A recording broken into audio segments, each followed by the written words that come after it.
I'm Fife Symington. In 1997, during my second term as governor of Arizona, I saw something that defied logic and challenged my reality.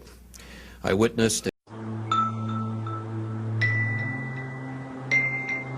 Tout a commencé le 13 mars 1997 dans le ciel de Phoenix. Cette nuit-là, à 22 h, des habitants de la ville filment avec leur caméscope.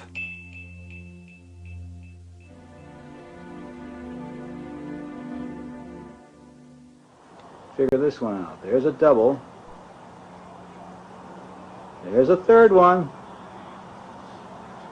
Hey, Sue? All right, you tell me what it is. Oh, what do we got? Hey, Sue! Oh my God! Oh. The time is about 10 o'clock, Sue? Yes. 10 o'clock, March 13th, Thursday night. Yeah.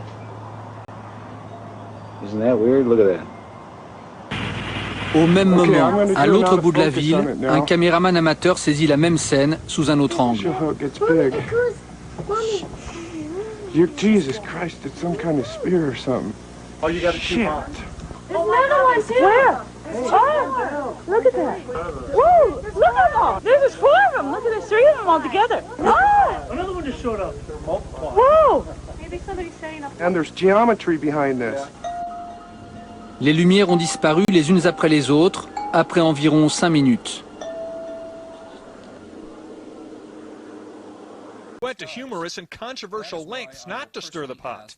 He held a news conference after the Phoenix lights to announce the mystery had been solved.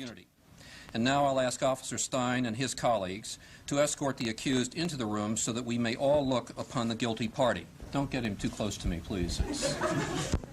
In the alien costume, the governor's chief of staff. Now, this just goes to show that you guys are entirely too serious. UFO enthusiasts were not amused, especially since the governor was believed to have seen nothing. But now he's coming out. I'm Fife Symington. In 1997, during my second term as governor of Arizona, I saw something that defied logic and challenged my reality. I witnessed a massive delta-shaped craft that silently navigated over the Squaw Peak area in North Phoenix in the evening, and it was truly breathtaking. To my astonishment, it appeared to be a solid structure. It was huge. It had a very distinctive leading edge with huge embedded lights in it, and it was just traveling quietly, made no sound, through the Arizona night sky. I still don't know what it was. As a pilot and a former Air Force officer, I can definitively say that this craft did not resemble any man-made object that I'd ever seen. And it was certainly not high-altitude flares as put out by the Air Force at Luke Air Force Base, because I've never seen flares fly in formation. The incident was witnessed by hundreds, if not thousands, of people in Maricopa County and in southern Arizona, and my office was besieged with phone calls from very concerned citizens. The growing hysteria intensified when the story broke nationally, and so I decided to lighten the mood of the state, and I called a press conference where I dressed up my chief of staff in a Martian outfit. It was meant to be a spoof, a good-natured spoof. That worked. We managed to lessen the sense of panic at the time, but I also upset quite a few of my constituents. Well, I'd like now to set the record straight. I never meant to ridicule anyone. My office did make inquiries as to the origin of the craft, but to this day they remain unanswered. Eventually, the Air National Guard claimed responsibility, stating that their pilots had been dropping flares. They also, another individual from Tucson said that A-10s had been flying in formation over Maricopa County.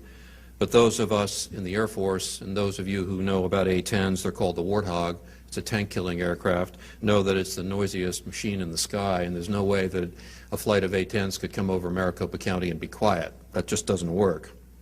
So we get these explanations that fly in the face of facts, explanations like weather balloons, swamp gas, military flares, and hardware and software problems. I was never happy with this silly explanation. There might very well have been military flares in the sky that evening, but that sure wasn't what I and what hundreds of my fellow citizens saw. Well, I now know that I'm not alone in witnessing something extraordinary. That's the bottom line. There are many high-ranking military, aviation, and government officials, many of whom are here today, who share my concerns. Some of them have truly exceptional stories to tell. There's absolutely no doubt as to the veracity of what these men have told you. They have fought in wars, they have guarded top-secret weapons, and they've flown countless passengers throughout the world's skies. Incidents like these are not going away. 1 year ago, Chicago's O'Hare Airport experienced a UFO event that made national and international headlines. Pilots and many other airline employees observed a metallic-looking disc hovering over the United Airlines terminal for several minutes, and then it shot straight up into the sky, cut a hole in the sky, disappeared.